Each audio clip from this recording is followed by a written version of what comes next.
នេះគឺជាក្រែហើយក្រែទាំងអស់នេះផងដែរគឺមានសារៈសំខាន់ណាស់សម្រាប់អ្នកលេង Bedwars ហើយនឹងទៅជាបែបណាប្រសិនបើជាខ្ញុំទៅប្រមាញ់ក្រែរបស់អ្នកទាំងនោះហើយអ្នកគ្នាចង់ដឹងឲ្យខ្ញុំធ្វើបានឬមិនបានទស្សនាវីដេអូទាំងអស់គ្នាតែចប់សិនអ្នកគ្នាកុំភ្លេចជួយចុច Subscribe ឲ្យ Like ផងបាទហ្នឹងហើយឥឡូវយើងទៅកាន់វីដេអូទាំងអស់គ្នាចូលមកដល់ហ្គេមទី1ហ្គេមមុនហ្នឹងអត់មានអីត្រូវធ្វើច្រើនទេអ្នកគ្នាដំបូងអញ្ចឹងយើងត្រូវការយកដែកបន្ទាប់មកយើងយកដែកយើងមកទិញប្លុកមកដើម្បីយកប្លុកតដើម្បីយកដែកប៉ុណ្ណេះអ្នកគ្នាដើម្បីយកមកអាប់ម៉ាស៊ីនយកឲ្យបានកាន់តែខ្លាំងឲ្យបានកាន់តែច្រើនអញ្ចឹងណាឥឡូវយើងរងចាំផ្លែតមកយើងបានគោល10ហើយយើងអាប់ម៉ាស៊ីនយើងបន្ថែមទៀតមកអ្នកគ្នាអូខេបានហើយអូខេអាប់ម៉ាស៊ីនយើងបន្ថែមទៀតហ្នឹងហើយឥឡូវយើងមានជាមួយនឹង Emerald 4ឥឡូវយើងយកមកអាប់ម៉ាស៊ីនយើងបន្ថែមទៀតឥឡូវយើងត្រូវការទិញបារាមួយចំនួនមកដើម្បីយកទៅវាយក្រែគេឥឡូវយើងត្រូវការតប្លុកមក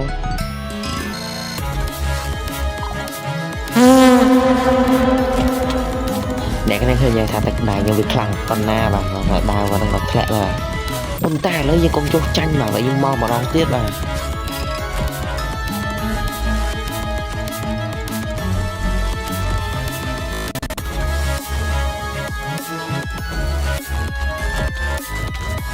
ខណៈពេលដែលខ្ញុំកំពុងអវាយគេនោះ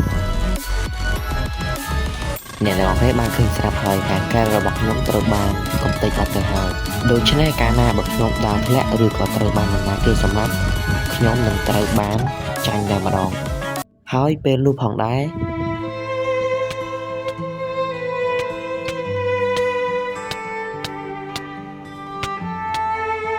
ខ្ញុំក៏បានស្លាប់ពិតមែន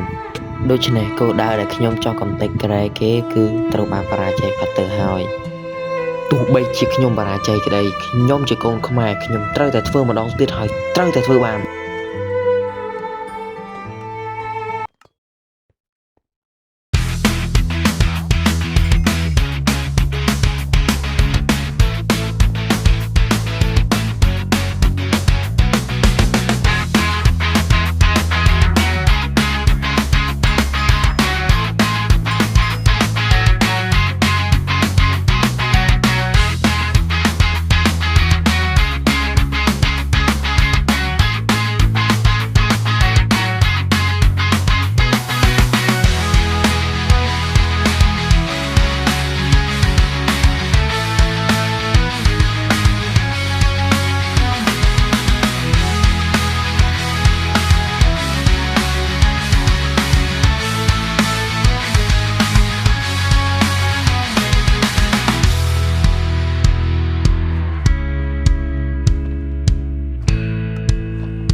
Yes ទីបំផុតបានកៅដៃមិនហើយ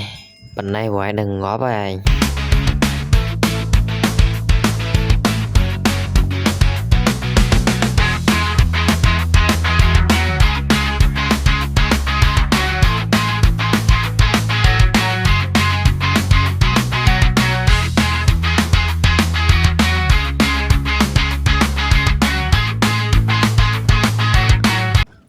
យើងត្រូវការផលិត potion ខ្លះមកដើម្បីយកទៅវាយ base គេបាទ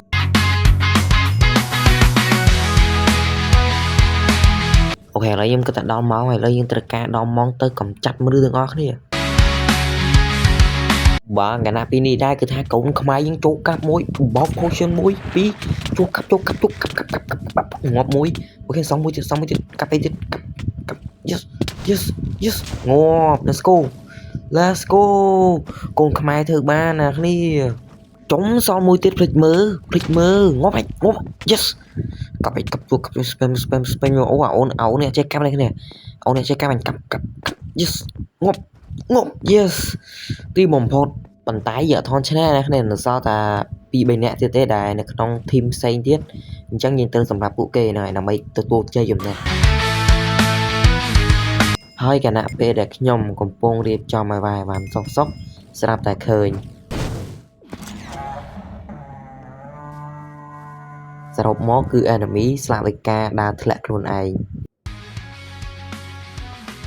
អូខេអ្នកគ្នាចឹងវីដេអូរបស់យើងគឺដល់ទីបញ្ចប់ហើយគឺយើងទទួលបានជោគជ័យបាទកូនខ្មែរធ្វើបានបាទអញ្ចឹងយើងចង់វីដេអូរបស់អ្នកគ្នាលាអ្នកគ្នាហើយអ្នកគ្នាកុំភ្លេចជួយ Subscribe អ្នកមួយផងហ្នឹងហើយអ្នកគ្នាអរគុណ